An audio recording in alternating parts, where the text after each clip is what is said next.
Inihagis ko ang aking wedding gown sa sahig habang nanginginig ang aking mga kamay sa tindi ng galit at pandidiri. 8 taon kong ibinigay ang aking puso sa isang huwad na lalaki. Hindi alam na ang altar na aming lalakaran ay mitya pala ng aking kamatayan. Akala ni Silo ay isang mahirap na florist lang ang kanyang lolokohin. Ngunit hindi niya alam na ako ang bilyonaryong tagapagmana na may hawak ng kanyang leeg. Paano mo nga ba haharapin ang katotohanang ang iyong pinakamamahal ay ang siya ring papatay sa iyong dangal? Bukas, sa harap ng 300 tao, titiyakin kong ang matatamis niyang I do ay mauuwi sa isang malupit na pagsisisi. Handa na ba kayong makita kung paano dudurugin ng isang marikit ang ahas na nagtangkang magnakaw sa kanyang korona? Malamig ang simoy ng hangin sa loob ng maliit na silid na yon. Nakatitig si Luwalhati sa harap ng salamin, pinagmamasdan ang kanyang refleksyon. Simple lang ang kanyang suot, isang puting bestido na nabili lang sa isang ordinaryong mall. Walang mamahaling alahas, walang kumikinang na diamante. Sa loob ng 8 taon, ito ang buhay na pinili niya. Ang maging isang simpleng lulu na nagtatrabaho bilang isang hamak na florist. Hinawakan niya ang kanyang dibdib, nararamdaman ang mabilis na tibok nito. Sa loob ng 8 taon, itinago niya ang kanyang tunay na pangalan. Itinago niya ang katotohanang siya ang nag-iisang tagapagmana ng mga marikit. Ang pamilyang nagmamay-ari ng pinakamalalaking lupain at negosyo sa buong bansa. Ginawa niya iyon dahil sa isang pangarap. Ang mahalin siya ng isang lalaki dahil sa kung sino siya at hindi dahil sa bilyon-bilyong pisong nasa likod ng kanyang pangalan. At sa wakas, akala niya ay nahanap na niya iyon kay Silo. Bumukas ang pinto at iniluwan nito ang isang lalaking may napakagwapong mukha at mga matang tila laging nangungusap ng katapatan. Si Silo. Lumapit ito sa kanya at niyakap siya mula sa likod. Lulu, mahal ko. Sa wakas, bukas ay magiging akin ka na habang buhay. Bulong nito sa kanyang tainga. Ang boses nito ay parang musika na dati-rati ay nagpapakalma sa kanyang buong pagkatao. Ngumiti si Luwalhati, bagaman may kaunting kaba. Silo, sigurado ka ba talaga? Kahit na ganito lang ang buhay na maibibigay ko sa'yo, alam mong wala akong yaman, di ba? Humarap si Silo sa kanya, hinawakan ang kanyang mga kamay at hinalikan ang kanyang mga palad. Gaano man tayo kahirap, Lulu, basta magkasama tayo, pakiramdam ko ako na ang pinakamayamang lalaki sa mundo. Hindi ko kailangan ng pera mo. Ikaw lang. Sapat na. Ilang beses nang narinig ni Luwalhati ang mga salitang iyon at sa bawat pagkakataon, parang natutunaw ang kanyang puso. Pakiramdam niya, nagtagumpay siya. Napatunayan niyang mayroon pa palang lalaking kayang magmahal ng tapat sa kabila ng kahirapan. Halos maiyak siya sa tuwa. Iniisip na sa wakas, bukas, pagkatapos ng kasal, ay sasabihin na niya ang totoo. Ipakikilala na niya kay Silo ang tunay niyang mundo. Dadalhin niya ito sa Hacienda Kanlungan at ibibigay ang lahat ng karangyang nararapat dito. Ngunit pag-alis ni Silo para asikasuhin daw ang huling detalye ng kanilang reception, isang hindi inaasahang pangyayari ang naganap. Naiwan ni Silo ang kanyang cellphone sa ibabaw ng maliit na mesa.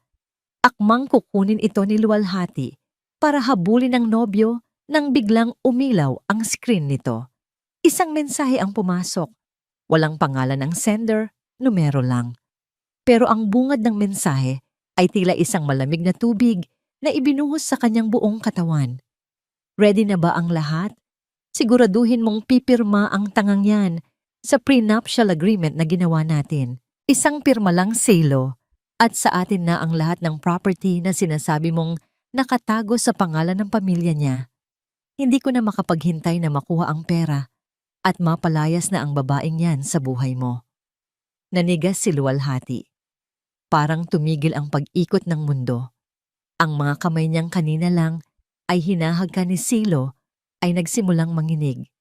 Dahan-dahan niyang kinuha ang phone, binuksan niya ang gallery. Doon, bumulaga sa kanya ang mga larawan ni Silo, hindi bilang isang simpleng lalaki, kundi isang lalaking nakasuot ng mamahaling tuxedo kasama ang isang babaeng kilala niya. Si Daya, ang babaeng dati nang nagtatangkang sumira sa reputasyon ng mga marikit. Sa mga larawan, mukhang masayang-masaya sila. May mga screenshot din ng mga bank account, mga dokumentong may kinalaman sa kanyang pamilya, at isang plano kung paano unti-unting uubusin ang kaban ng Hacienda Kanlungan oras na maikasal si Silo sa kanya. Tangang yan. Inulit ni Luwalhati ang mga salitang nabasa niya sa mensahe. Ang tinutukoy nilang tanga ay walang iba, kundi siya. Ang babaeng nangarap ng tapat na pag-ibig. Ang babaeng handang isuko ang korona para sa isang huwad na hari. Nararamdaman niya ang init ng mga luhang nagsisimulang dumaloy sa kanyang mga pisngi, pero hindi ito luha ng pighati. Ito ay luha ng matinding galit na ngayon lang niya naramdaman sa buong buhay niya. Ang pag-ibig na kanina ay nagpapainit sa kanyang puso ay biglang naging yelo. Naalala niya ang bilin ng kanyang lolo, si Datu Marikit, bago ito pumanaw. Luwalhati, ang pangalan mo ay nangangahulugang kaluwalhatian. Huwag mong hahayaang mantsahan ng sinuman ang dangal ng ating pamilya. Magmahal ka, pero huwag mong kakalimutang ikaw ay isang marikit. Dahan-dahang ibinalik ni Luwalhati ang cellphone sa mesa sa eksaktong posisyon nito kanina. Huminga siya ng malalim at pinahid ang kanyang mga luha. Tumingin siyang muli sa salamin.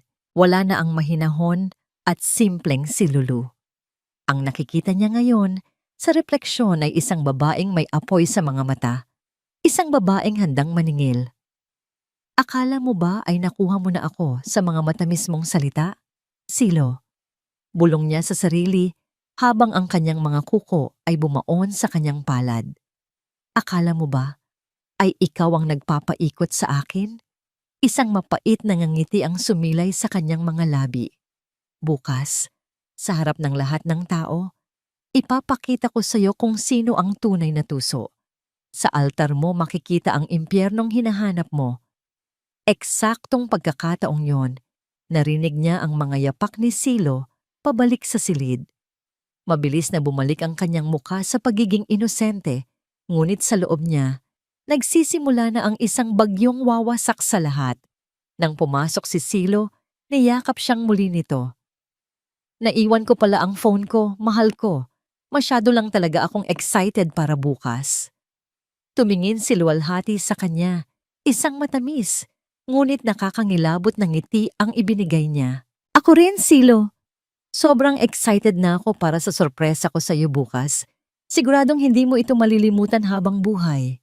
Hinalikan siya ni Silo sa noo. Hindi alam na sa bawat segundong lumilipas, ang bitag na inihanda niya para kay Luwalhati ay dahan-dahan nang bumabaliktad patungo sa kanya. Ang bawat hakbang ni Luwalhati ay tila paglakad sa ibabaw ng matatalas na bubog. Masakit. Bawat hininga ay may kalakip na hapdi, ngunit kailangan niyang magpatuloy. Ang pag-ibig na dati ay nagbibigay sa kanya ng liwanag, ay unti-unti nang nagiging isang madilim na anino na bumabalot sa kanyang buong pagkatao. Pagkaalis ni Silo sa kanilang maliit na apartment, hindi nagdalawang isip si Luwalhati. Kumuha siya ng isang madilim na jacket, itinali ang kanyang buhok at sumunod sa kanya. Pinara niya ang isang taxi at sinabihan ng driver na sundan ang sasakyang kinalululanan ng lalaking akala niya ay magliligtas sa kanya mula sa kalungkutan. Huminto ang sasakyan ni Silo sa harap ng isang napakagandang hotel, ang Laura de Oro. Ito ay isang lugar na hindi kayang bayaran ng isang simpleng empleyadong tulad ng pagpapakilala ni Silo sa sarili. Nakita ni Luwalhati kung paano iniabot ni Silo ang susi ng kanyang sasakyan sa valet parking ng may awtoridad, malayo sa mahiyain at simpleng Silo na nakilala niya. Mabilis na bumaba si Luwalhati at maingat na sumunod. Salamat sa kanyang kaalaman sa mga ganitong lugar, Bilang isang marikit, alam niya ang mga shortcut at mga pasilyong hindi masyadong dinadaanan ng mga tao. Nakita niyang pumasok si Silo sa isang private lounge sa pinakataas na palapag.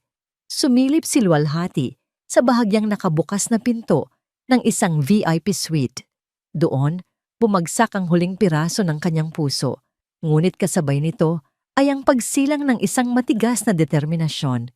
Nakaupo si Silo sa isang malambot na sofa at sa kanyang kandungan ay nakasandal ang isang babaeng bawat anggulo ng mukha ay kakikitaan ng kamalditahan at karangyaan. Si Daya Malaya, ang babaeng matagal nang kaaway ng kanyang pamilya sa mundo ng negosyo.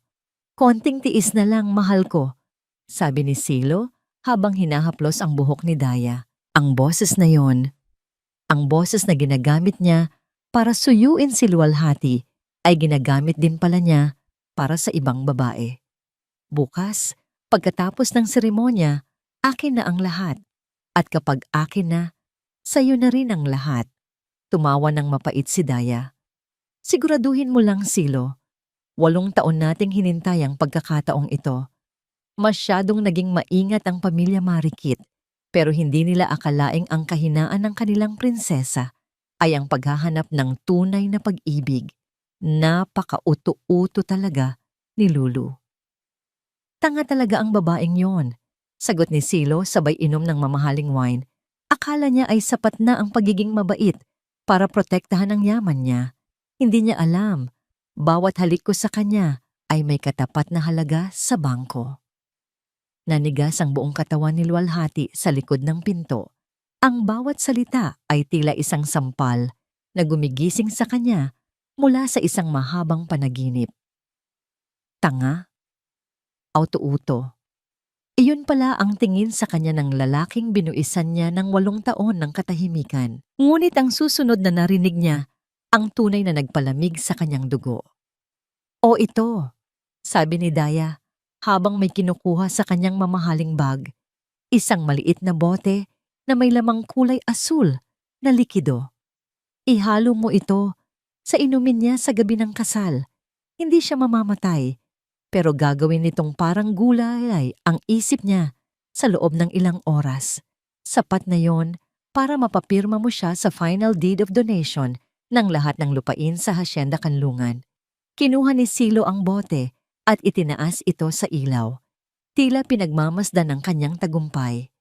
Isang patak para sa 1 bilyong halaga ng lupain. Napakamurang halaga. At pagkatapos, tanong ni Daya na may mapanuring tingin, ngumiti ng nakakapanindig balahibo si Silo.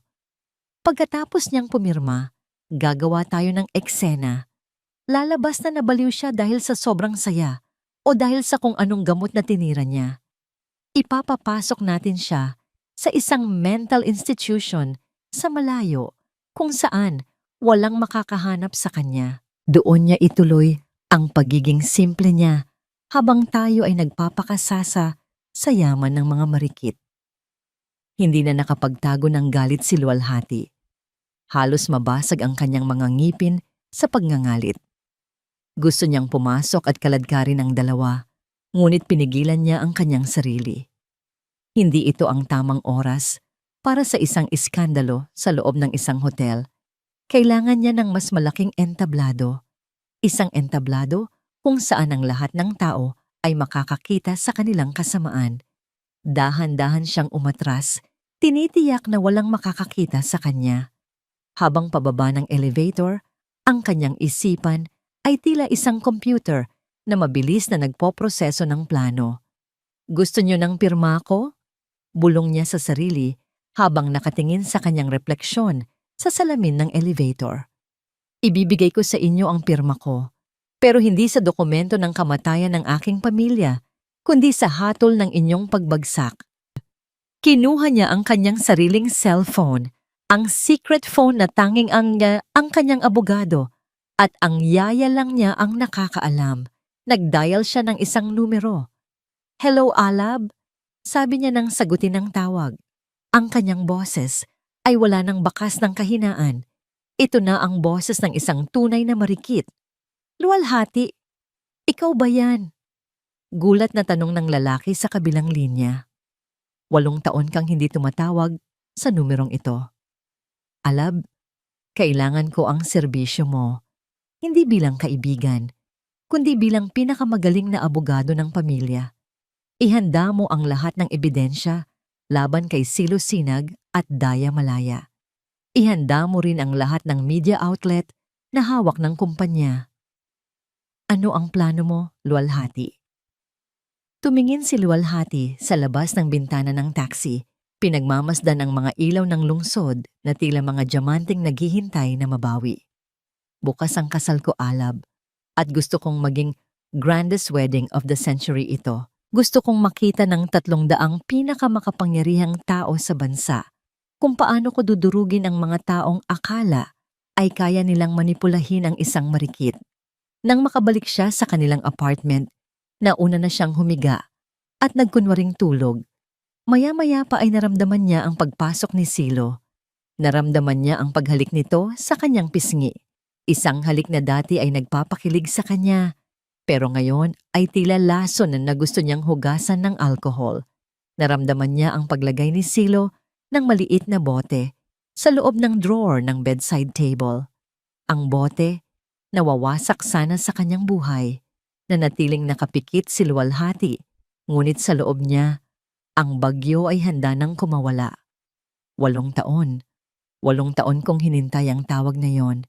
Bilang abogado ng pamilya Marikit, ang tungkulin ko ay hindi lang protektahan ang kanilang yaman, kundi pati na rin ang kaligtasan ng kaisa-isang tagapagmana nila, si luwalhati. Noong nagpasya siyang mamuhay ng simple at itago ang kanyang pagkatao, wala akong nagawa, kundi ang manatili sa anino. Binabantayan siya mula sa malayo, habang pinipigilan ang sarili kong nararamdaman. Nakatayo ako sa madilim na sulok ng isang abandonadong parke, malapit sa tinitirhan nilang apartment ni Silo. Nang makita ko ang anino ni luwalhati na papalapit, lundag ang kaba sa aking dibdib. Ngunit nang masinagan siya ng ilaw ng poste, hindi ang mahinhin na lulu ang nakita ko. Ang kanyang mga mata ay matalim, puno ng apoy na matagal nang nawala. Alab, tawag niya sa akin. Ang boses niya ay malamig pa sa simoy ng hangin sa madaling araw na yon. Luwalhati, tugon ko. Iniabot ko sa kanya ang isang makapal na envelope. Narito ang lahat ng hiningi mo. Hindi lang tungkol sa pandaraya sa pera ang nahanap ko. Mas malalim pa rito, luwalhati. Mas madilim. Binuksan niya ang envelope sa ilalim ng liwanag ng flashlight. Habang binabasa niya ang bawat pahina, nakita ko ang paghigpit ng hawak niya sa papel. Silo Sinag, bulong niya. Sino ba talaga siya, Alab? Huminga ako ng malalim. Ang tunay niyang pangalan ay Silo Montesillo. Anak siya ni Delphine Montesillo, ang lalaking sinubukang agawin ng Hacienda Kanlungan 30 taon na ang nakakaraan. Siya ang dahilan kung bakit inatake sa puso ang lola mo dahil sa matinding stress sa mga kasong isinampa nila. Nabitawan ni luwalhati ang ilang pahina. Ang sakit ng nakaraan ay muling bumalik, tila mga sugat na muling binuksan. Kaya pala ganoon na lang ang determinasyon niyang pumasok sa buhay ko.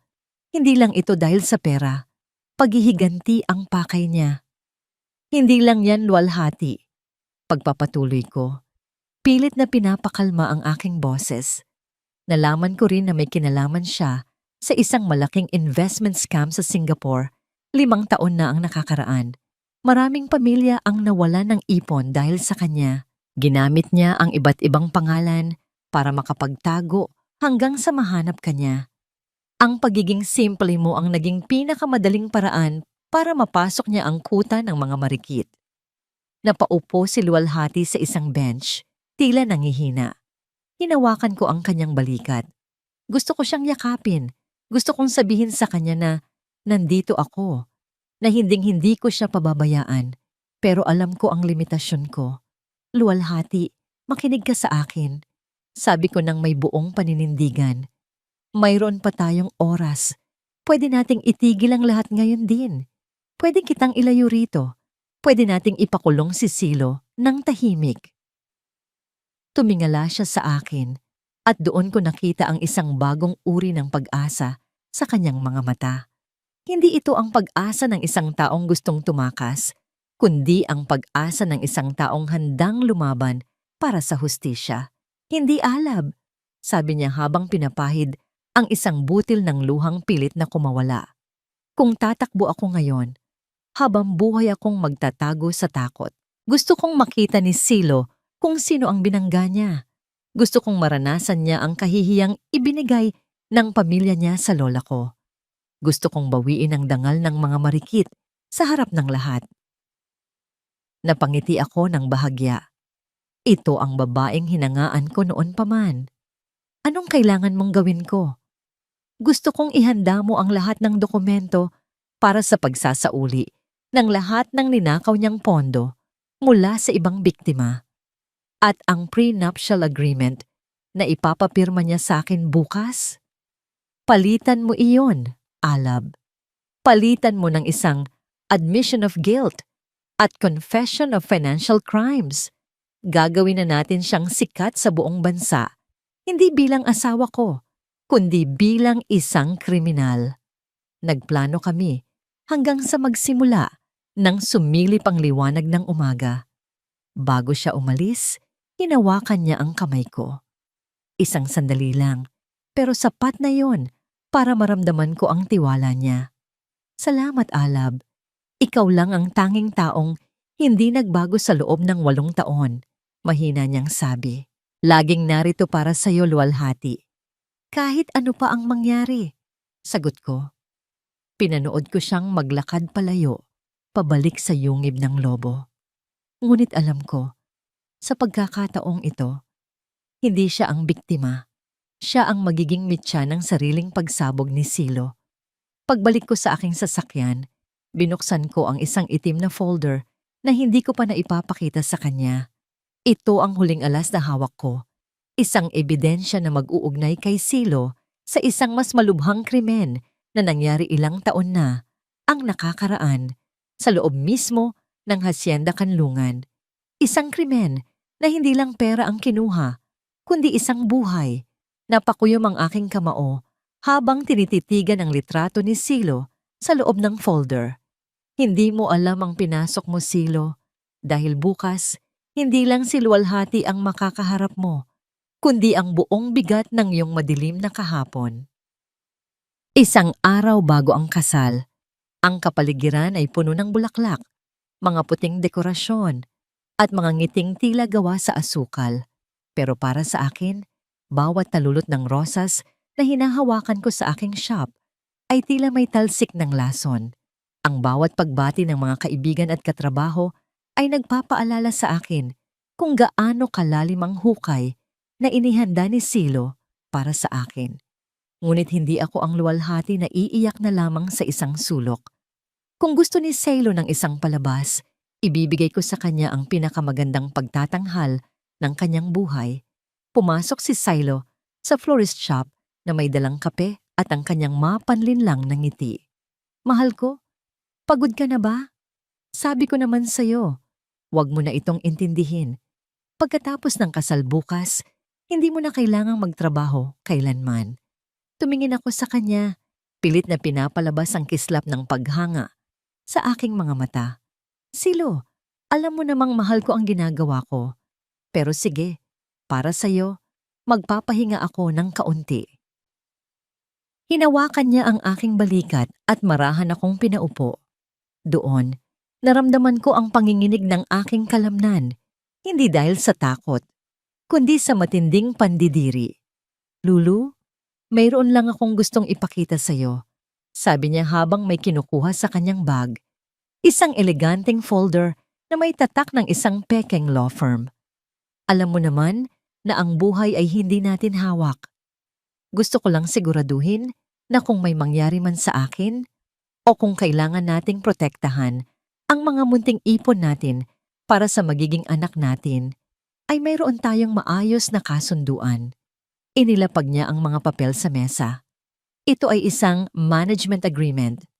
Sa ganitong paraan, ako na ang mag-aayos ng lahat ng aspeto ng pinansyal natin para hindi ka na ma-stress. Isang pirma mo lang dito, mahal ko, at maipapangako ko sa'yo ang buhay na parang isang reyna. Buhay reyna? Ulit ko, habang dahan-dahang binabasa ang mga terminong nakasulat. Sa ilalim ng mga mabulaklak na salita, malinaw ang nakasaad. Ibinibigay ko sa kanya ang buong kapangyarihan na galawin ang anumang asset na nakapangalan sa akin, kasama na ang mga hidden trust ng pamilya Marikit na akala niya ay hindi ko alam na alam niya. Oo, Lulu, ayaw mo ba yon? Ayaw mo bang maging kampante habang bumubuo tayo ng pamilya? Ang boses niya ay parang bulong ng isang ahas sa paraiso. Tinitigan ko ang ballpen na inilapag niya sa harap ko. Ito na yon. Ang sandaling hinihintay niya sa loob ng 8 taon. Ang sandaling akala niya ay ang kanyang panalo. Silo, parang masyadong mabilis. Kasal na tayo bukas. Hindi ba pwedeng pagkatapos na lang? Pagdadahilan ko, habang pilit na ginagawang paos ang aking boses para magmukhang emosyonal. Bahagyang nagbago ang timpla ng kanyang mukha. Isang saglit na pagkairita ang dumaan sa kanyang mga mata bago ito muling bumalik sa pagiging mapagmahal. Mas maganda kung bago ang kasal, Lulu. Para bukas, wala na tayong iisipin kundi ang ating pag-iisang dibdib. Ayaw mo ba akong pagkatiwalaan? Ginamit niya ang huling alas niya, ang guilt trip. Alam niyang sa 8 taon nating pagsasama, lagi akong sumusunod sa kanya dahil sa tiwala. Siyempre, nagtitiwala ako sa'yo, Silo. Sabi ko, habang dahan-dahang hinahawakan ng pen. Sino pa ba ang pagkakatiwalaan ko kundi ang lalaking naghintay sa akin ng ganito katagal? Nakita ko ang pananabik sa kanyang mukha. Halos manginig ang kanyang kamay habang itinuturo ang linyang dapat kong pirmahan. Sa isip ko, naisip ko ang mukha ni Alab at ang plano naming dalawa kagabi. Ang papel na ito ay hindi ang orihinal na dinala ni Silo. Noong nagpunta ako sa banyo kanina, mabilis kong pinalitan ang nasa loob ng folder ng isang replika na ginawa ni Alab. Isang dokumentong kamukhang-kamukha nito, pero ang nakapaloob ay isang legal na bitag para kay Silo. Pero kailangan kong mag-ingat. Isang maling galaw at malalaman niyang alam ko na ang lahat. Pirma na, mahal ko. Udyok niya. Para sa ating kinabukasan. Inilapat ko ang dulo ng pen sa papel. Nararamdaman ko ang titig niya na tila isang buhay ang naghihintay na lumubog ang biktima sa tubig. Ngunit bago ko pa matapos ang unang letra ng aking pangalan, biglang bumukas ang pinto ng shop at pumasok ang isang delivery man na may dalang dambuhalang kabaong ng mga bulaklak. Para kay Miss Luwalhati Marikit, sigaw ng lalaki. Napatigil si Silo, nanlaki ang kanyang mga mata. Luwalhati Marikit? Sino yon? Lulu, bakit Marikit ang nakasulat? Tumibok ng mabilis ang puso ko. Hindi ito bahagi ng plano. Sino ang nagpadala nito? Humarap ako kay Silo, pilit na pinapakalma ang aking sarili. Baka nagkamali lang ang delivery, Silo. Baka para sa kabilang shop yan. Ngunit hindi nakikinig si Silo. Kinuha niya ang card na nakasabit sa mga bulaklak at binasa ito ng malakas. Ang lihim ay hindi habang buhay na maitatago. Maligayang kasal. Prinsesa ng Hacienda Kanlungan. Tumingin sa akin si Silo.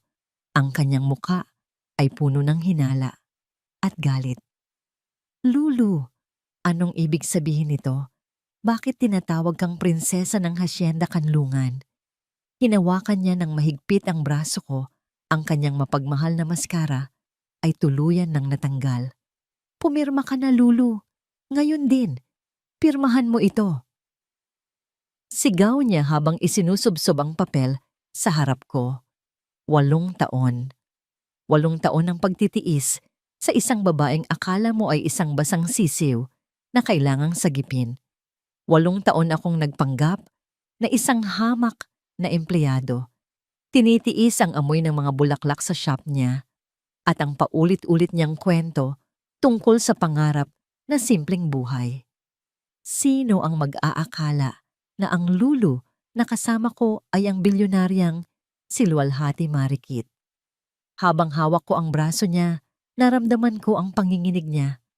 Nakatingin siya sa akin na parang isang takot na usa. Silo, nasasaktan ako. Mahina niyang sabi. Nasasaktan? Mas masasaktan ka kung hindi ka pipirma, Lulu. Sigaw ko. Halos lumabas ang mga ugat sa leeg ko. Anong ibig sabihin ng bulaklak na yon? Bakit may pangalang Marikit? Nagtatago ka ba ng sikreto sa akin? Hindi ko alam, Silo. Baka nanunukso lang ang mga kakumpetensya ko sa negosyo. Umiiyak niyang sagot. Tinitigan ko ang kanyang mga mata. Mukha pa rin siyang inosente. Mukha pa rin siyang tanga. Marahil ay may nakatunog lang sa labas na siya ay isang marikit, pero mukhang hindi pa niya alam na alam ko na. Kailangan ko itong makuha ngayon din. Oras na mapirmahan niya ito, wala na akong pakialam kung sino man ang nagpadala ng mga bulaklak na yon. Ang mahalaga, ang yaman ng mga marikit ay mapupunta sa mga kamay ng isang Montesillo. Pumirma ka na. Ngayon din, kung mahal mo ako, patunayan mo sa akin na wala kang itinatago. Isinungal-ngal ko ang ballpen sa kamay niya. Nakita ko ang pag-aalinlangan sa kanyang mukha. Pero sa huli, dahan-dahan niyang inilapat ang panulat sa papel. Pinanood ko ang bawat galaw ng kamay niya. LualhatiMari, kite. Nang matapos siya, mabilis kong kinuha ang folder. Naramdaman ko ang kakaibang kuryente ng tagumpay na dumaloy sa aking katawan. Sa wakas, ang dokumentong ito ang magiging pasaporte ko patungo sa rurok ng kapangyarihan. Diyan ka lang. Huwag kang aalis. May kakausapin lang ako tungkol sa delivery na yon. Malamig kong sabi bago ako lumabas ng shop. Sumakay ako sa aking sasakyan at mabilis na nagmaneho patungo sa Lora de Oro. Pagpasok ko sa suite, nandoon na si Daya, prenteng nakaupo habang humihigop ng wine. Nakuha mo? Tanong niya. Hindi man lang tumitingin sa akin. Ibinato ko ang folder sa ibabaw ng mesa. May pirma na ang reyna ng mga tanga. Bukas, pagkatapos ng I do, ang Hacienda Kanlungan ay magiging sa atin na. Kinuha ni Daya ang folder at tiningnan ang pirma. Ngumiti siya ng nakakaloko.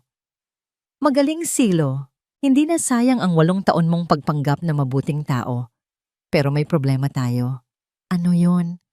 Tanong ko habang nagsasalin din ng alak. May nagpadala ng mga bulaklak sa shop niya kanina. 'Di ba? Alam ko dahil may tauhan akong nakamasid doon. Sabi ni Daya habang inilalabas ang kanyang cellphone. At hindi lang yan. May nag-email sa akin ng litratong ito. Iniharap niya sa akin ang screen ng phone. Nanigas ako sa kinatatayuan ko. Litrato yon ni Luwalhati, pero hindi siya ang lulong nakilala ko na laging naka-t-shirt at maong. Sa litrato, nakatayo siya sa harap ng dambuhalang pintuan ng Mansyon Marikit sa Hacienda Kanlungan. Nakasuot siya ng isang eleganteng itim na gown, nakataas ang noo, at may suot na kwintas na diamante na kayang bumili ng isang buong barangay. Ang petsa sa ilalim ng litrato? Kagabi lang. Ibig sabihin, bulong ko, habang unti-unting lumalamig ang aking pakiramdam. Ibig sabihin, Silo, mukhang hindi lang tayo ang marunong magsuot ng maskara, sabi ni Daya na may halong kaba sa boses. Ang lulu mo ay mukhang matagal na tayong nilalaro. Biglang tumunog ang cellphone ko. Isang message mula sa isang unknown number. Ready na ba ang taksido mo, Silo? Siguraduhin mong matibay ang puso mo bukas dahil sa harap ng 300 tao, ipapakita ko sa iyo kung paano mamatay ang isang ahas. Nabitawan ko ang baso ng alak. Nababasag ito sa sahig, gaya ng dahan-dahang pagkakagiba ng aking kumpiyansa. Tumingin ako kay Daya. Ang tagumpay na kanina lang ay abot kamay ko na. Bakit tila biglang naging isang napakalalim na bangin? Silo, sino ang nag-text? Tanong ni Daya. Hindi ako makapagsalita. Ang tanging naririnig ko ay ang mabilis na tibok ng aking puso at ang malamig na tawa ni Luwalhati na tila umaalingaw-ngaw sa paligid ko. Habang binabaybay ng sasakyan ang madilim at palikulikong daan patungo sa Hacienda Kanlungan, bawat kilometro ay tila pagbabalik sa isang buhay na pilit kong kinalimutan. 8 taon kong iniwasan ang lugar na ito. Ang mga dambuhalang puno ng akasya na tila mga bantay sa kadiliman, ang malalawak na taniman na dati ay palaruan ko. Ngayon, ang lahat ng ito ay tila mga piping saksi sa aking muling pagbabalik. Hindi na ako ang batang babaeng tumakas dito dahil sa takot sa bigat ng kanyang korona. Ako na ngayon ang reynang babawi sa lahat. Narito na tayo, luwalhati, mahinang sabi ni Alab habang itinigil ang sasakyan sa isang lihim na lagusan sa likod ng hasyenda. Sigurado ka ba rito? Mapanganib. Alam kong balisa si Silo ngayon. Maaring magpunta siya rito para mag-imbestiga. Kailangan ko ang orihinal na talaarawan ni Lolo Datu. Alab, sagot ko habang isinusuot ang aking hood. Doon lang nakasulat ang tunay na nangyari sa pagitan niya at ni Delphine Montesillo. Iyon ang huling pako sa kabaong ni Silo. Pumasok ako sa mansion gamit ang aking lumang susi. Ang amoy ng lumang kahoy at alikabok ay agad na sumalubong sa akin. Mapanglaw. Tahimik. Ang tanging naririnig ko ay ang sarili kong mga yapak na tila umaalingaw-ngaw sa malawak na pasilyo. Sa bawat sulok, nakikita ko ang anino ng aking kabataan, ang mga tawanan namin ni Lolo, ang mga gabing nagbabasa kami ng mga libro sa library. Narating ko ang library ni Lolo. Sa likod ng isang portrait ng aking lola, nandoon ang lihim na vault. Nanginginig ang aking mga daliri habang inilalagay ang code, ang petsa ng aking kaarawan. Click. Bumukas ito. Doon, sa ilalim ng mga legal na dokumento, ay ang maliit at lumang leather notebook. Ang talaarawan ni Lolo. Binuksan ko ang huling pahina at halos tumigil ang tibok ng puso ko sa nabasa ko. Hindi lang pala pagnanakaw ng lupa ang ginawa ng mga Montesillo. May mas malalim silang kasalanan na naging sanhi ng pagkamatay ng aking mga magulang sa isang aksidente. Sa kalsada, 20 taon na ang nakakaraan. Hayop ka, Silo. Pinatay ng pamilya mo ang mga magulang ko. Bulong ko habang humahagulgol ng walang tunog. Ang sakit ay tila isang kutsilyong paulit-ulit na itinusok sa aking dibdib. Biglang, narinig ko ang lagutok ng graba sa labas. May dumating na sasakyan. Mabilis akong sumilip sa bintana. Ang puting SUV ni Silo. Nanlaki ang aking mga mata. Anong ginagawa niya rito sa kalagitnaan ng gabi? Marahil ay tama si Alab. Ang takot at paranoia ang nagdala sa kanya rito para kumpirmahin kung sino ba talaga ako. Narinig ko ang pagbukas ng dambuhalang pinto sa ibaba. Ang mga yapak ni Silo ay mabigat at puno ng galit. Lulu, alam kong nandito ka. Lumabas ka. Sigaw niya. Ang boses niya ay hindi na ang malambing na boses na dati kong minahal. Ito ay boses ng isang halimaw na nasusukol. Mabilis kong kinuha ang talaarawan at isinilid sa aking bag. Kailangan kong makalabas, pero huli na. Naririnig ko na ang kanyang mga yapak sa hagdanan. Papalapit siya sa library. Pumasok ako sa loob ng isang malaking cabinet na gawa sa Nara, ang pinagtataguan ko noong bata pa ako. Kapag naglalaro kami ng tagu-taguan, pinigil ko ang aking hininga. Ramdam ko ang patak ng pawis sa aking noo. Bumukas ang pinto ng library. Lulu, huwag mo akong paglaruan. Nakita ko ang sasakyan sa labas. Alam kong ikaw yon. Bulong ni Silo, tila nakikipaglaro ng isang nakakangilabot na laro. Narinig ko ang pagbukas niya ng mga drawer, ang pagtapon niya ng mga gamit sa sahig. Papalapit siya ng papalapit sa kinaroroonan ko. Sa pagitan ng maliit na siwang ng cabinet, nakita ko ang kanyang mukha. Puno ito ng puot. Hawak niya ang bote ng lason na ibinigay ni Daya. Oras na mahanap kita, hinding-hindi na tayo aabot sa kasal bukas. Sabi niya habang nakatingin ng diretso sa cabinet. Huminto siya sa harap ng pintuan ng cabinet. Inabot ng kanyang kamay ang hawakan nito. Ang puso ko ay tila sasabog na sa kaba. Ngunit bago pa niya mabuksan ang pinto, isang malakas na tunog ng basag na salamin ang nanggaling sa kabilang silid. "Sino yan?" Sigaw ni Silo at mabilis na tumakbo palabas ng library patungo sa pinanggalingan ng ingay. Alam kong si Alab iyon. Gumagawa siya ng diversyon para mailigtas ako. Hindi ko na sinayang ang pagkakataon. Lumabas ako ng cabinet at mabilis na tumakbo patungo sa kabilang direksyon, sa lihim na pinto sa likod ng library. Nang makalabas ako sa hardin, hinihingal akong sumakay sa sasakyan ni Alab na naghihintay na sa dilim. "Nakuha mo?" Tanong niya habang mabilis na pinaharurot ang sasakyan paalis. Niyakap ko ang bag ko ng mahigpit. "Nakuha ko, Alab, at nalaman ko na rin ang lahat. Hindi lang ito tungkol sa pera. Katarungan ito para sa mga magulang ko." Tumingin ako sa rearview mirror at nakita ko si Silo na nakatayo sa balkonahe ng mansyon. Tinitingnan ang aming sasakyan na papalayo. Ang kanyang mukha ay nababalot ng anino. Pero alam kong sa sandaling iyon, alam na niyang nagsimula na ang digmaan. Ngumiti ako ng mapait habang pinapahid ang aking mga luha. "Enjoy your last night of freedom, Silo. Dahil bukas, ang Hacienda Kanlungan ang magiging kulungan mo." Ngunit sa gitna ng aking determinasyon, may isang bagay na nahulog mula sa aking bulsa habang tumatakbo ako sa loob ng mansion. Isang bagay na hindi ko napansin. Ang kwintas na may locket, na may litrato naming dalawa ni Silo. Nagniningning ang rooftop ng Laura de Oro. Punong-puno ang paligid ng mga kumukutitap na ilaw, mga bilyonaryong nagtatawanan, at ang amoy ng pinakamamahal na wine na tila ba tubig lang sa kanila. Ito ang aking teritoryo. Ito ang mundo kung saan ako ang reyna.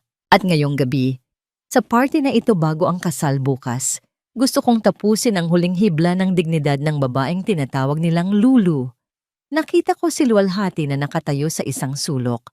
Nakasuot siya ng isang simpleng asul na dress na halatang nabili lang sa tabi-tabi. Mukha siyang isang naliligaw na pusa sa gitna ng mga leon. Nakakatawa. Nakakaawa. "Oh, look who's here!" Ang ating blushing bride. Malakas kong sabi habang lumalapit sa kanya. Hawak ang aking baso ng champagne. Lahat ng mga kaibigan kong elite ay napatingin sa kanya. May mga mapanuyang nangiti sa kanilang mga labi. "Hi, Daya!" Mahinang sagot ni Luwalhati. Nanatili siyang nakayuko. Tila ba natatakot sa ningning ng mga diamanteng suot ko. "Lulu dear, huwag kang mahiya. Bukas, magiging asawa ka na ng isang tagapagmana o akala mo lang?" Bulong ko sa kanya sapat na para marinig ng mga nasa paligid. Nagtawa na ng mga kababaihang kasama ko. Pero alam mo, kahit anong gawin nating pag-aayos sa'yo, parang hindi mo talaga dala ang yaman. Amoy bulaklak ka pa rin. Yung mumurahing bulaklak sa palengke. Hinawakan ko ang kanyang buhok at tiningnan ang kanyang murang hikaw. "Really? Plastic? Sa kasal niyo ba bukas, balak mo ring isuot ang basurang ito? Nakakahiya ka para kay Silo." "Daya, sapat na yan," sabi ni Luwalhati. Pero sa pagkakataong ito, nang iangat niya ang kanyang tingin, may kakaiba akong nakita. Hindi ito ang tingin ng isang babaeng nasasaktan. Ang kanyang mga mata, malamig. Masyadong malamig. "Sapat? Darling, hindi pa tayo nagsisimula." Ngumiti ako ng nakakaloko. "Dahil masyado kang sanay magsilbi sa shop mo, bakit hindi mo ipakita sa mga guests natin ang talent mo? Servers, bigyan niyo siya ng tray." Inabutan siya ng isang waiter ng tray na may mga baso ng wine. "Sige na, Lulu. Serve us. Ipakita mo sa amin kung paano maging isang mahusay na katulong. Mas bagay sa'yo yan kaysa maging asawa ni Silo." Nagulat ako nang dahan-dahang kuhanin ni Luwalhati ang tray. Akala ko ay iiyak siya at tatakbo, pero hindi. Humakbang siya ng may direksyon. Isa-isa niyang binigyan ng wine ang aking mga kaibigan. Ang bawat kilos niya ay may kakaibang grasya. Isang klase ng kilos na hindi mo matututunan sa isang flower shop. Nang makarating siya sa harap ko, tinitigan niya ako ng diretso sa mata. Daya, tawag niya sa pangalan ko. Sabi nila, ang pinakamasarap na alak ay yung matagal na hinintay. Parang ang hustisya. Masarap namnamin kapag dahan-dahang dumarating. Bahagya akong kinabahan. Anong pinagsasabi mo? Sinasabi ko lang na mag-enjoy ka ngayong gabi. Sabi niya habang iniaabot ang huling baso sa akin. Dahil bukas, kapag sumikat ang araw, baka ang champagne na iniinom mo ay maging kasing pait ng apdo. Bigla niyang binitiwan ng tray. Klang! Nabagsak ang mga baso sa sahig. Tumalsik ang pulang wine sa aking mamahaling puting gown. Napasigaw ako sa gulat at galit. You idiot! You! Look what you did to my dress! Alam mo ba kung magkano ito? Luwalhati didn't flinch. Lumapit siya sa akin hanggang sa maramdaman ko ang kanyang hininga sa aking tainga. Ang damit, napapalitan daya. Pero ang buhay na ninakaw at ang mga kasalanang ibinaon sa lupa. Kapag yun ang lumabas, kahit anong yaman ay hindi kayang maglinis sa mantsa niyo. Umatras siya at ngumiti. Isang nangiting hindi ko kailanman nakita kay Lulu. Isang ngiti na puno ng kapangyarihan at pagkamuhi. Kita-kits tayo bukas sa altar daya. Siguraduhin mong nakasuot ka ng pinakamaganda mong damit. Dahil baka yun na ang huling pagkakataon na makita ka ng mundo sa labas ng rehas. Tumalikod siya at naglakad palayo nang may taas noong tindig. Ang lahat ng tao sa party ay natahimik. Napatingin ako sa aking gown na ngayon ay puno ng mantsa ng pulang wine. Mukha itong talsik ng dugo. Nanginginig ang aking kamay. Silo! Sigaw ko sa cellphone ko nang tawagan ko siya. Nasaan ka ba? May kakaiba sa babaeng yan. Kailangan nating tapusin ito ngayon din. Daya. Kalma, sagot ni Silo sa kabilang linya. Pero naririnig ko ang hingal sa kanyang boses. Nandito ako sa hasyenda. May nakita ako. Isang locket. May litrato namin ni Lulu.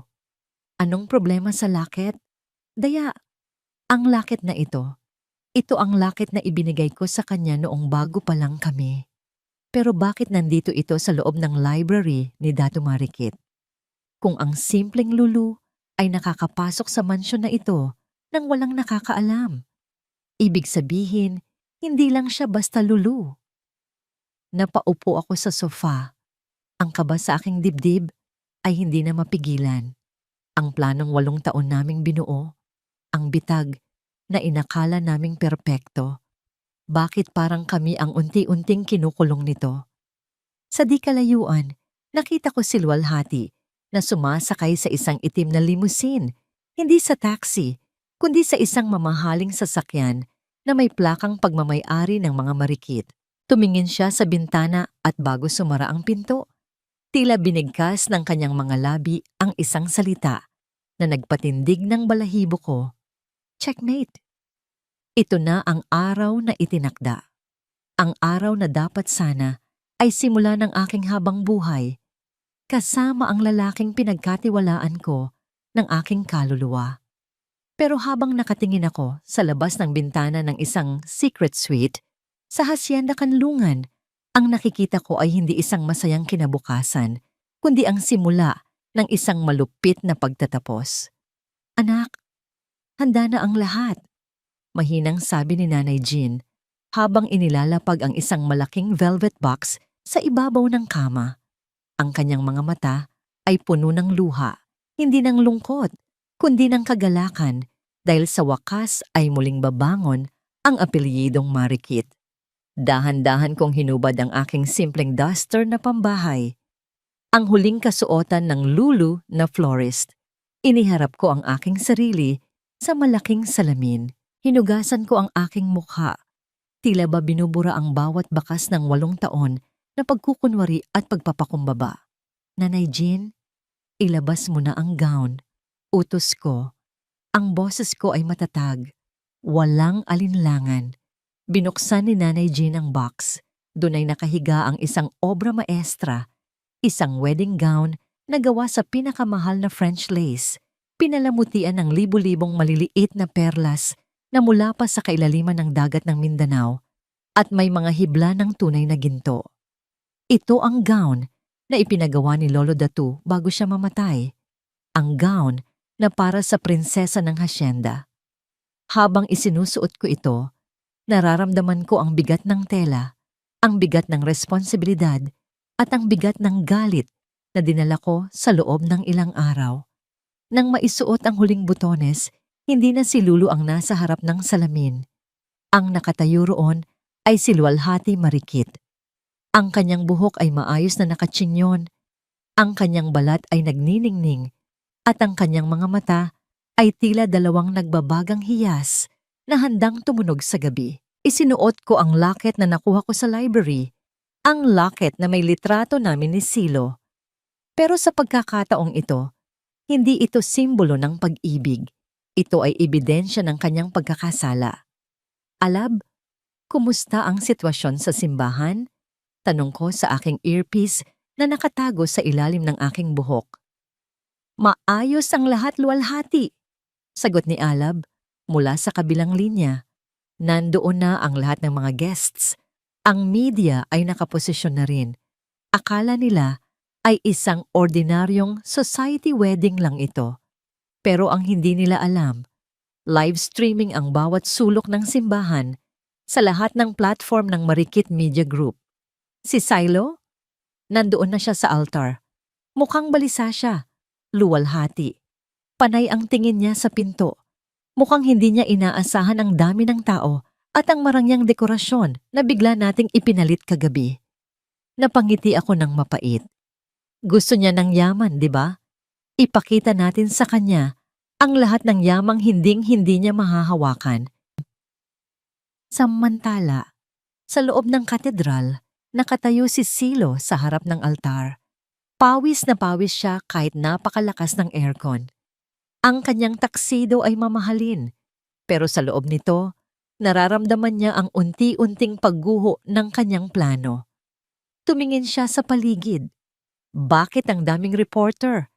Bakit ang mga guests ay hindi ang mga kaibigan nila ni Lulu, kundi ang mga pinakamalalaking pangalan sa gobyerno at negosyo? Bakit ang mga bulaklak ay hindi galing sa shop ni Lulu, kundi mga imported na puting orchid na nagkakahalaga ng milyon? Biglang nag-vibrate ang cellphone sa kanyang bulsa. Isang text mula sa isang unknown number. Tumingin ka sa pinto, Silo. Ang babaeng papasok ay hindi ang Lulu na niloko mo. Ang babaeng papasok ay ang hatol sa lahat ng kasalanan mo. Ang iyong bride ay ang anak ng mga taong pinatay ng pamilya mo.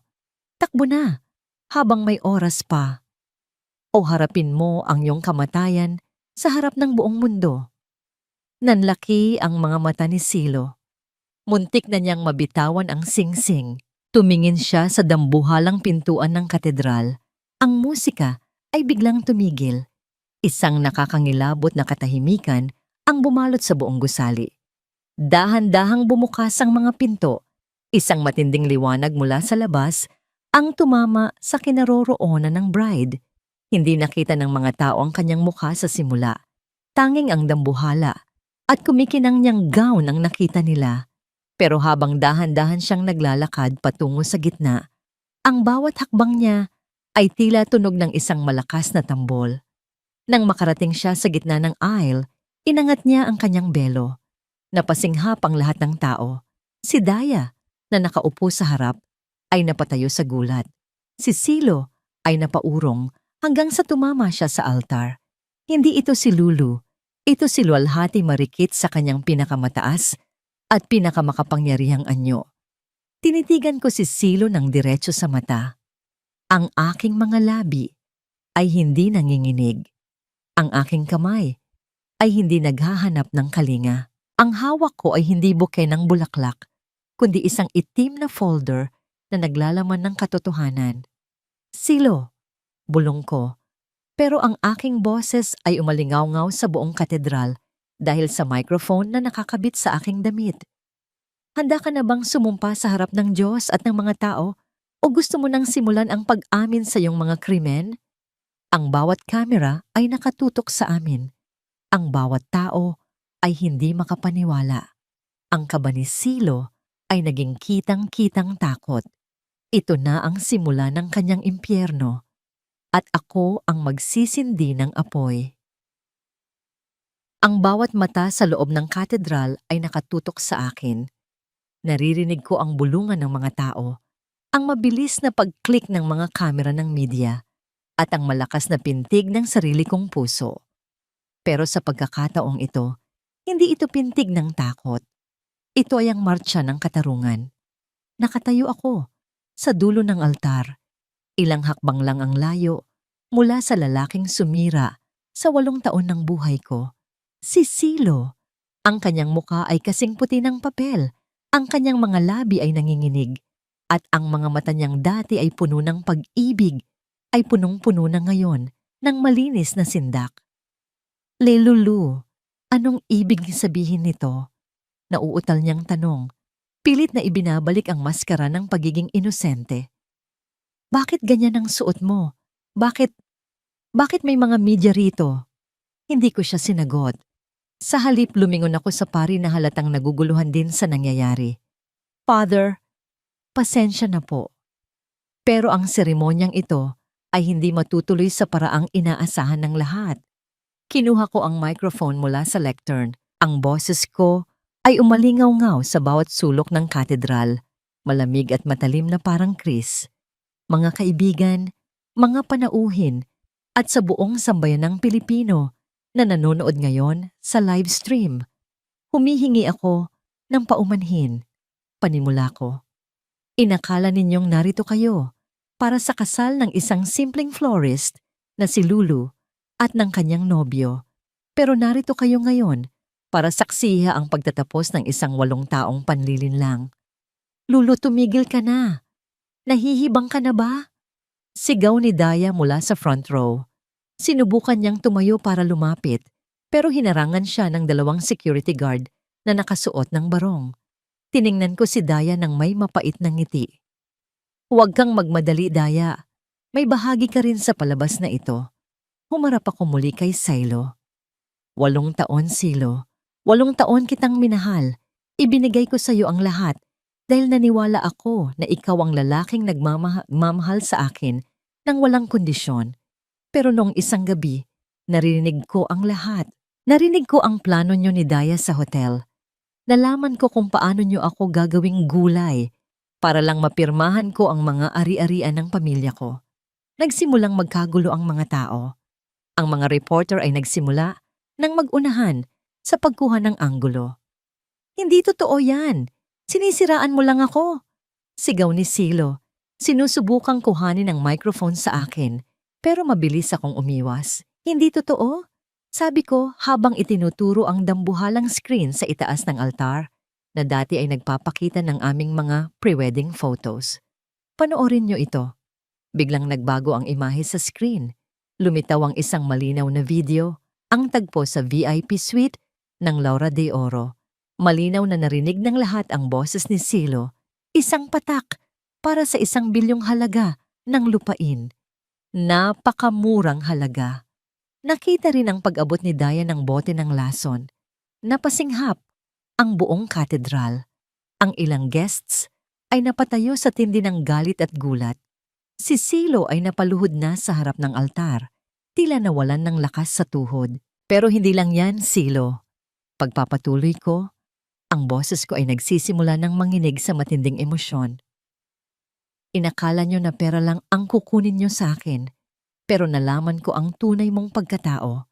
Ikaw ay si Silo Montesillo, anak ni Delphine Montesillo.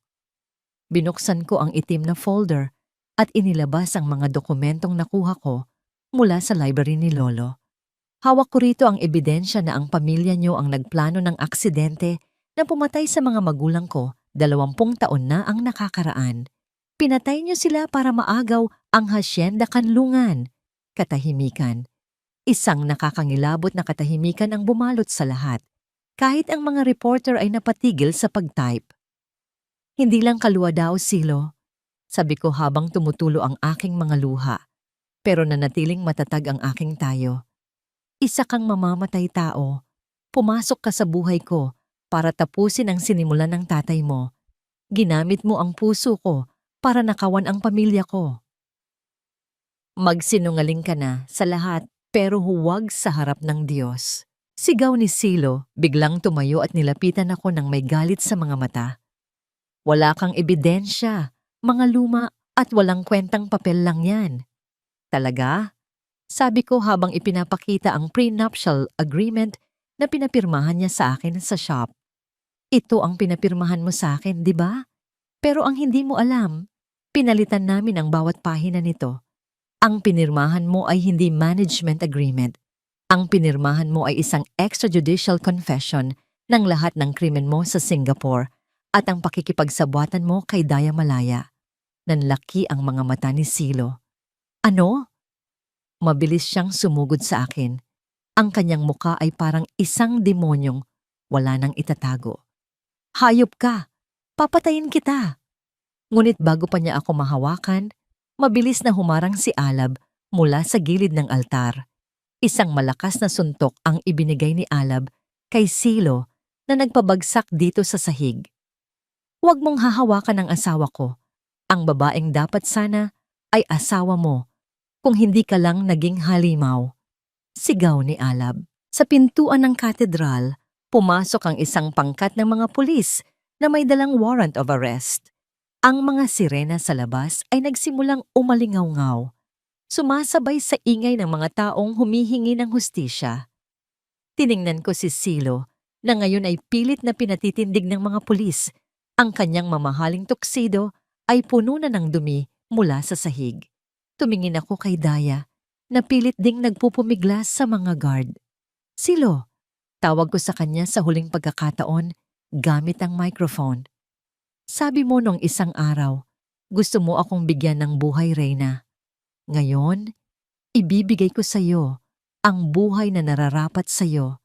Isang buhay sa loob ng malamig na rehas kung saan bawat segundong lilipas ay maaalala mo ang pangalang kailanman ay hindi mo na mahahawakan. Huminga ako ng malalim, lumingon sa mga tao, at sa harap ng lahat, hinubad ko ang aking belo at binitiwan ito sa sahig. Ako si Luwalhati Marikit, at ang kasal na ito ay tapos na.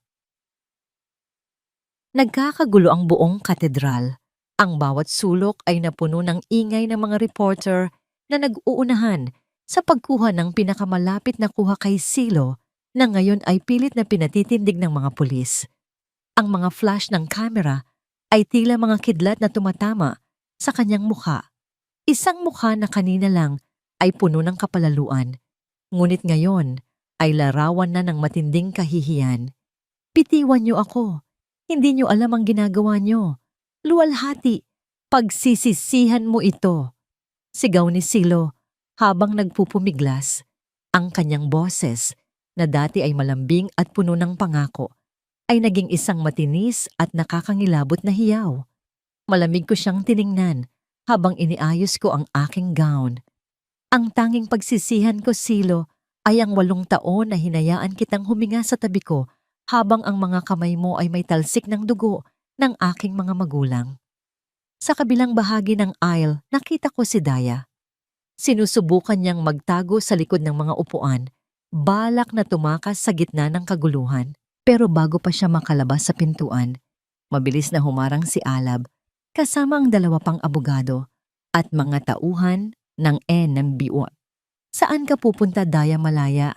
Tanong ni Alab nang may mapanuyang ngiti. Ang party ay kasisimula pa lang. Wala akong kinalaman dito. Si Silo ang may plano ng lahat. Napilitan lang ako. Sigaw ni Daya. Ang kanyang boses ay puno ng desperasyon. Ang kanyang mamahaling gown ay nakuha ng sumabit sa mga upuan. Dahilan upang mapunit ito. Ang reyna ng mga elitista ay mukha ng isang pulubing nawalan ng bait. Napilitan? Lumapit ako sa kanila. Ang bawat hakbang ko ay nagpapaaling-awngaw ng tunog ng aking heels sa marmol na sahig. Nakalimutan mo na ba ang video, Daya? Ang mga ngiti mo habang iniabot ang lason kay Silo? Ang bawat transaksyon na ginawa mo sa Singapore, gamit ang mga dummy accounts, lahat iyon ay nakatala na sa amin. Inabot ni Alab ang isang makapal na file kay Daya. Ito ang freeze order mula sa Anti-Money Laundering Council. Simula sa segundong ito, wala ka ng access sa anumang bank account mo. Ang kumpanya mo, ang mansyon mo, at ang lahat ng diamanteng suot mo. Lahat iyan ay kumpiskado ng Estado bilang bahagi ng ebidensya ng iyong malawakang pandaraya. Napaupo si Daya sa sahig, humahagulgol, habang tinititigan ng kanyang mga kamay.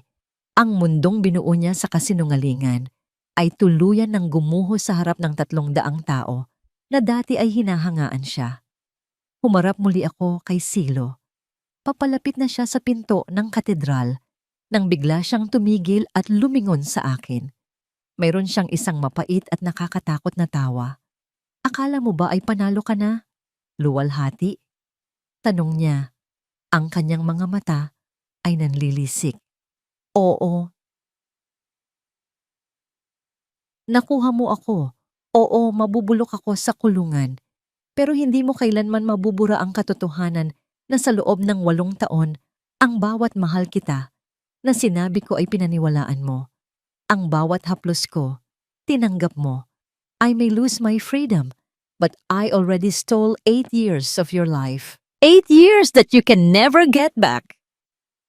Ramdam ko ang pananariwa ng sakit sa kanyang mga salita. Totoo.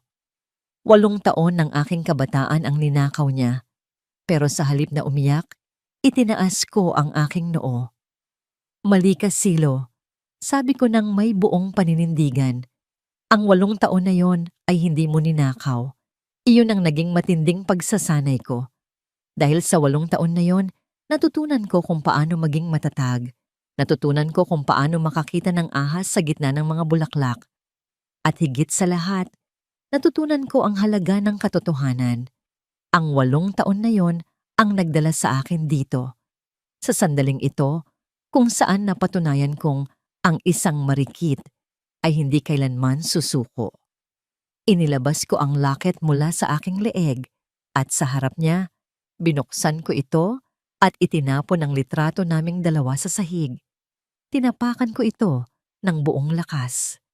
Ang nakaraan ay abo na, Silo. At mula sa abong iyon, muling babangon ang Hacienda Kanlungan nang wala ang mantsa ng iyong pangalan. Tuluyan ng kinaladkad ng mga pulis si Silo palabas. Ang kanyang mga hiyaw ay unti-unting nawala, napalitan ng katahimikan sa loob ng katedral. Ang mga guests ay nagsimulang magpalakpakan, hindi dahil sa isang matagumpay na kasal, kundi dahil sa isang matagumpay na hustisya. Lumapit sa akin si Alab. Hinawakan niya ang aking kamay, hindi bilang isang abogado, kundi bilang isang taong matagal nang naghihintay na makita akong muling nakangiti. Tapos na, luwalhati. Malaya ka na. Bulong niya. Tumingin ako sa kanya at sa unang pagkakataon, sa loob ng maraming taon, naramdaman ko ang tunay na gaan ng loob. Pero bago pa ako makasagot, isang tauhan ng hasyenda ang tumatakbong pumasok sa simbahan, hingal na hingal. Ma'am Lolhati, si Nanay Gin po. Sigaw ng lalaki. Anong nangyari kay Nanay Gin? Tanong ko. Ang kaba ay muling bumalik sa aking dibdib. May iniwan po siyang sulat bago siya nawala sa reception area. Sabi niya, may isa pa po kayong dapat malaman tungkol sa pagkamatay ng mga magulang niyo.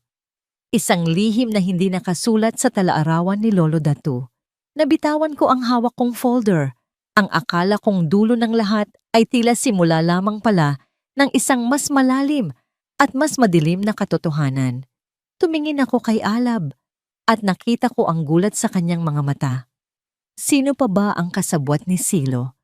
At bakit nawawala si Nanay Gin, ang tanging taong pinagkakatiwalaan ko? Tumitigil ang mundo ko habang pinagmamasdan ko ang panginginig ng mga kamay ni Luwalhati. Ang katedral, na kanina lang ay entablado ng kanyang tagumpay, ay tila naging isang malawak at bakanting silid na puno ng mga anino. Ang saya ng hustisya ay mabilis na napalitan ng isang malamig na takot. Alab, si Nanay Jean, bakit siya nawawala? Tanong ni luwalhati. Ang kanyang boses ay halos pabulong na lang. Hahanapin natin siya, luwalhati.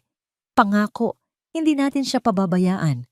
Sagot ko habang inaalalayan ko siyang makaupo sa isang silya. Kinuha ko ang sulat mula sa tauhan ng hasyenda. Ang sulat ay nakasulat sa isang piraso ng lumang papel. Ang sulat kamay ni Nanay Jean ay halatang nagmamadali at puno ng kaba. Luwalhati, apo ko, patawarin mo ako. Hindi ko kayang harapin ang iyong mga mata ngayong araw. Akala mo ay si Silo at si Delphine lang ang may kasalanan sa pagkamatay ng iyong mga magulang. Pero may isang tao pang kasabwat. Isang taong hindi mo inaasahan. Pumunta ka sa lumang dampa sa dulo ng Hacienda Kanlungan. Sa ilalim ng sahig ay nandoon ang katotohanan. Bilisan mo, bago pa nila ako mahanap. Sino ang nila? Alab? Tanong ni luwalhati. Ang kanyang mga mata ay punong-puno ng pagkalito. Hindi ko alam, pero kailangan nating kumilos, sabi ko. Agad kong tinawagan ang aking mga tauhan para i-trace ang huling lokasyon ni Nanay Jean. Ngunit bago pa kami makalabas ng simbahan, isang tawag ang pumasok sa aking phone mula sa intelligence team ko. Attorney Alab, may nakita kaming record. Si Nanay Jean, may kapatid siya na matagal nang nagtatrabaho para kay Vigilio Agusan, ang CEO na kalaban ng pamilya marikit sa lahat ng bidding. Nanigas ako. Vigilio Agusan. Ang lalaking laging tahimik pero alam ng lahat na may madilim na paraan ng pagpapatakbo ng negosyo. Alab, anong problema? Tanong ni luwalhati. Luwalhati, mukhang hindi lang si Silo ang kaaway natin. Ginamit ni Vigilio si Silo para pasukin ang buhay mo habang ginagamit niya si Nanay Jean para bantayan ang bawat galaw mo sa loob ng 8 taon. Hindi makapaniwala si luwalhati. Hindi. Si Nanay Jean. Siya ang nagpalaki sa akin. Siya ang tanging pamilya na natira sa akin noong nagtago ako. Mabilis kaming sumakay sa sasakyan at humarurot patungo sa Hacienda Kanlungan. Ang dilim ng gabi ay tila mas lalong naging mabigat. Pagdating namin sa lumang dampa, nakabukas ang pinto nito. Ang loob ay magulo. Tila may naganap na pakikipagbuno. Nanay Jean! Sigaw ni luwalhati habang tumatakbo sa loob. Wala roon si Nanay Jean. Ngunit nakita ko ang bahagi ng sahig na bahagyang nakataas. Mabilis ko itong binuksan. Doon, nahanap namin ang isang maliit na voice recorder at isang lumang susi ng sasakyan. Pinindot ko ang play button. Hindi aksidente ang nangyari sa mga marikit. Pinutol ni Vigilio ang preno ng sasakyan. At ako ang nakakita sa kanya. Pinagbantaan niya ang buhay ng anak ko, kaya tumahimik ako sa loob ng 20 taon. Luwalhati, si Alab, mag-ingat ka kay... Biglang naputol ang recording dahil sa isang malakas na putok ng baril sa labas. Luwalhati, dapa. Sigaw ko sabay hila sa kanya sa ilalim ng bintana. Isang itim na sedan ang mabilis na huminto sa harap ng dampa. Bumaba ang isang lalaking nakasuit, si Vigilio Agusan. Ngunit hindi siya nag-iisa. Sa tabi niya, nakatayo ang isang taong hindi ko inaasahan. Ang hepe ng security ng Hacienda Kanlungan, ang taong dapat ay nagbabantay kay luwalhati. Attorney Alab, ibigay mo sa amin ang recorder at ang babae. Malamig na sabi ni Vigilio. Tapos na ang laro. Nakuha niyo na si Silo. Sapat na yun para sa inyo. Huwag niyo nang hukayin ang mga bagay na matagal nang ibinaon. Niyakap ko si luwalhati. Ramdam ko ang panginginig niya, pero ramdam ko rin ang muling pag-alab ng kanyang galit. Alab, hindi tayo susuko, bulong niya sa akin. Hindi ako papayag na makuha nila ang huling ebidensya. Tumingin ako sa paligid. Napapalibutan kami. 2 lang kami. At sila ay may mga armas. Pero may isang bagay silang hindi alam. Vigilio! Sigaw ko sa labas. Inakala mo bang hindi ko alam ang connection mo sa mga Montesillo? Ang recording na ito, hindi lang ito ang hawak namin. Live itong napapakinggan ng head office ng NBI ngayon din. Isang malaking bluff iyon, pero kailangan kong bumili ng oras. Biglang may narinig kaming malakas na kalabog mula sa likod ng dampa. Si Nanay Jean, duguan siyang gumagapang mula sa talahiban, hawak ang isang desabit na shotgun. Takbo, luwalhati! Takbo! Sigaw ni Nanay Jean bago niya ipinutok ang baril sa direksyon ng mga tauhan ni Vigilio. Sa gitna ng putukan at sigawan, hinila ko si luwalhati patungo sa kabilang direksyon. Pero bago kami makalayo, isang bala ang tumama sa balikat ni Nanay Jean. Nanay! Hiyaw ni luwalhati. Humarap si luwalhati, hindi natakot ang nasa kanyang mukha. Kinuha niya ang recorder at itinaas ito. Vigilio, gusto mo ito? Halika at kunin mo. Pero tandaan mo ito. Kahit mamatay ako rito, ang katotohanan ay hindi mo na mapapatay. Isang matinding ilaw mula sa malayo ang biglang sumulpot. Ang mga sirena ng pulis, totoong pulis sa pagkakataong ito, ay paparating na. Pero si Vigilio ay hindi natakot. Itinutok niya ang kanyang baril ng diretso sa puso ni luwalhati. Kung hindi ka makukuha sa santong dasalan, luwalhati marikit, sa santong paspasan na lang tayo, sabi ni Vigilio habang kinakalabit ang baril. Sa bawat segundong tumitibok ang oras, tila bumabagal ang paligid. Ang dulo ng baril ni Vigilio ay nakatutok sa aking dibdib, sa mismong puso na minsan nang winasak ng kasinungalingan. Pero sa pagkakataong ito, wala akong nararamdamang takot. Ang takot ay para lamang sa mga taong may itinatago. At ako, ang katotohanan ng aking naging sandata. Iputok mo, Vigilio, hamon ko.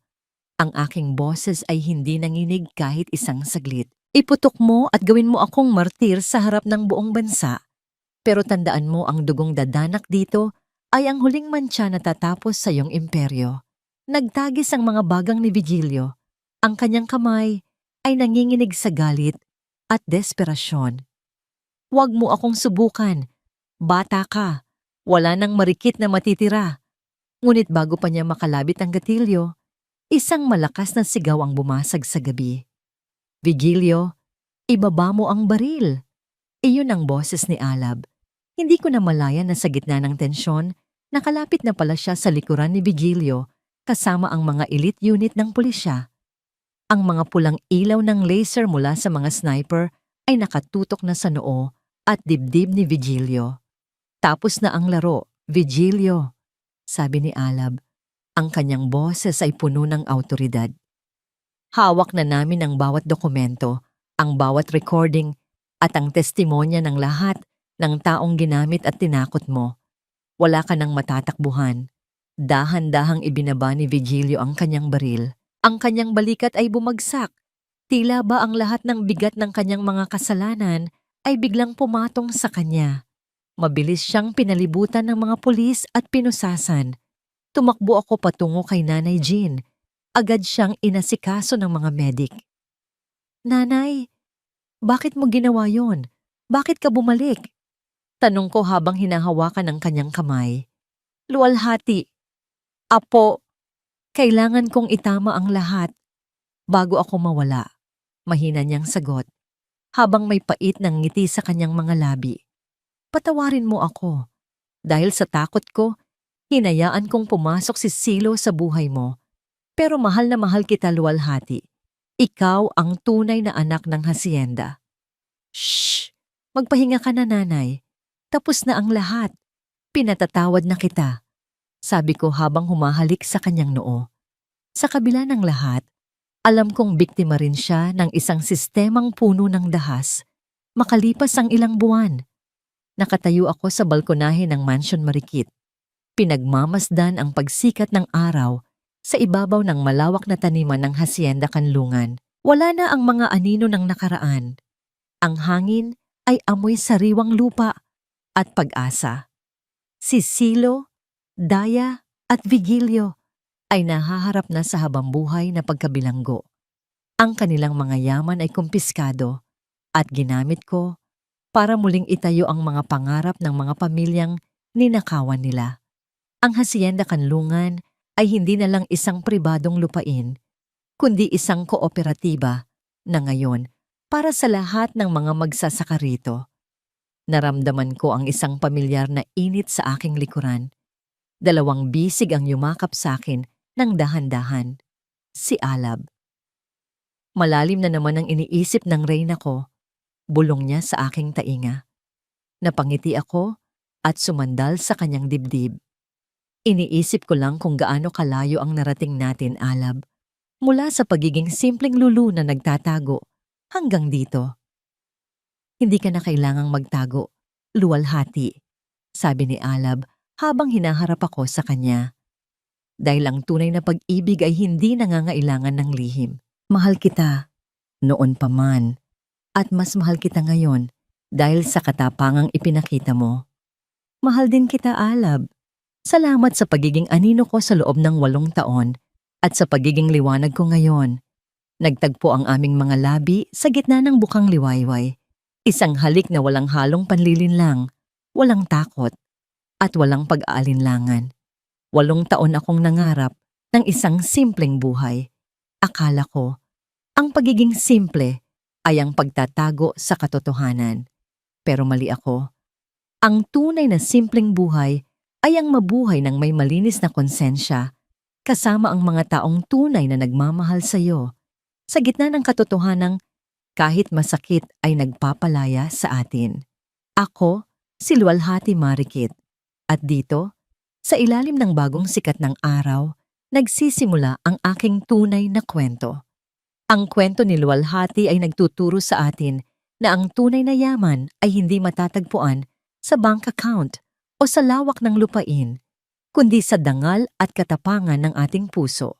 Ang pag-ibig na nakabase sa kasinungalingan ay parang bahay na nakatayo sa buhanginan, madaling guguho sa oras ng bagyo. Ngunit ang katotohanan, gaano man ito kasakit sa simula, ang tanging susi para sa ating tunay na kalayaan at kapayapaan. Maraming salamat po sa inyong matiyagang pakikinig at pagsama kay Luwalhati sa kanyang laban para sa katarungan at pag-ibig. Sana ay naantig ang inyong mga puso at nakapulot kayo ng aral sa seriyeng ito. Ano pong masasabi ninyo sa naging katapusan ni Silo at Vigilio? Nararapat ba ang naging kapatawaran ni Luwalhati kay Nanay Jean? I-comment niyo po ang inyong mga saloobin sa ibaba. Gusto rin naming malaman kung anong genre o tema ng kwento ang gusto ninyong marinig sa susunod. Isang kwento ba ng muling pagkakataon o isang kwento ng wagas na sakripisyo? Hindi dito nagtatapos ang ating paglalakbay. Marami pa pong kwentong kasing ganda at mas puno ng aral dito sa aming channel. Kung nagustuhan nyo ang kwentong ito, i-like, i-share sa pamilya at mga kaibigan at mag-subscribe na rin para lagi kayong updated sa mga susunod pa naming kwento. I-click nyo ang notification bell para kayo ang unang makarinig kapag may bago kaming upload. Pagpalain po kayo ng Panginoon, kayo at ang inyong buong pamilya. Hanggang sa muli!